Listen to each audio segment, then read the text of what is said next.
The rocket lit up the dusky sky, trailing fire and courage across the clouds. People from the nearby fields gathered in disbelief, watching a homemade projectile defy gravity and logic. But among the gasps and cheers stood a barefoot girl with oil-streaked hands and tear-soaked eyes. Her name was Ellie Mae Carter, the farm girl no one believed in. Just 2 months ago, the letter from Westbridge University, America's most prestigious science institution, arrived. It didn't open doors, it slammed them shut. "We regret to inform you." She folded the paper, placed it under her pillow, and went back to cleaning out the chicken coop. But something changed that day. Something cracked open inside her. If the gates of the ivory tower wouldn't open for her, she'd reach the stars another way. The beginning. Ellie Mae Carter grew up in a faded farmhouse on the outskirts of Dovetail County, a quiet, sunburnt place where dreams rarely grew. Her mama baked cornbread for the local diner, her daddy fixed tractors, and Ellie. She was the odd one. While other kids chased cows, she chased clouds, sketching flight paths and tinkering with old engines behind the barn. By age 12, she had built a working windmill out of broken fan blades. At 15, she constructed a solar-powered irrigation system that saved the farm from a dry summer. Her room was filled not with makeup or posters, but copper coils, NASA magazines, and notebooks full of equations written in grease pencil and hay dust. But genius in overalls isn't always recognized. When she applied to Westbridge University, her heart was full of hope. She sent them her portfolio, videos of her projects, a letter so honest it made her mama cry. But weeks later, they rejected her with a generic response: limited seats, highly competitive. No mention of her designs. No recognition of her raw, unfiltered brilliance. It shattered her. Her daddy, noticing her quiet mood, placed a hand on her shoulder. "They don't see what you're made of yet. Maybe you need to show them." And that's when the spark ignited. The journey. Ellie decided to build a rocket. Not a model, not a school project, but a real, functioning, sky-piercing, engineered from scraps rocket. Every morning she helped her mama in the kitchen, every afternoon she shoveled cow dung, and every night she stayed up under the barn light, soldering, sketching, and calculating. She learned everything she could from the internet, printed hundreds of pages from public NASA archives, and scavenged parts from junkyards.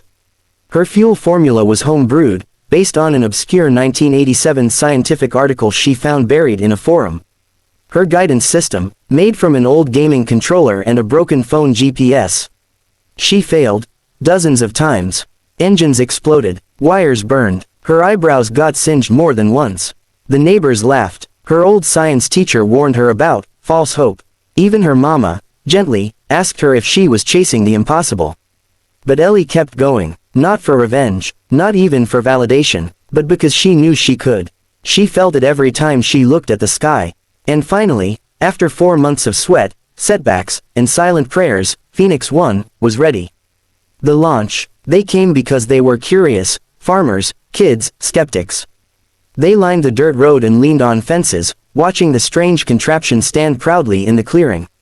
It looked clunky, rough, nothing like the sleek rockets on TV. But when Ellie stepped forward, barefoot, with a walkie in one hand and a worn baseball cap shading her eyes, something shifted in the air. She keyed in her ignition sequence, held her breath, and whispered, "Fly." The launch was slow at first. The rocket sputtered, rumbled, then roared. A column of flame lifted it into the evening sky, climbing, until it disappeared into the clouds. Cheers erupted. Ellie didn't smile. Not yet. She was watching her telemetry, waiting for altitude confirmation. Then the numbers came in: 14,000 feet. Stable arc. Recovery parachute deployed. She exhaled. And far away, in a crowded NASA conference room, a group of engineers stared at a viral video that had just hit 100,000 views in under an hour. A homemade rocket, built by a girl with no degree, no lab, and no budget, breaking basic atmospheric records and guiding perfectly through wind drift. The silence in the room was broken only by one word: find her.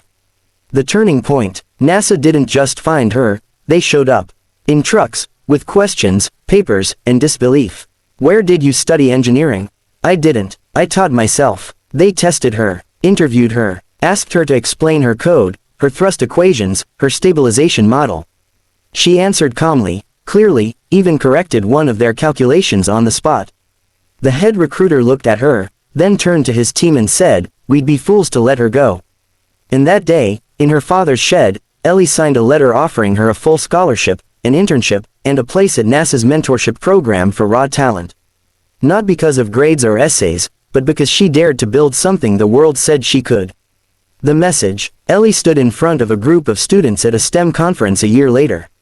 Dressed in a simple blue shirt, hair still messy, hands still calloused, she said, "They told me I wasn't qualified, that I didn't belong, but belonging doesn't come from acceptance letters.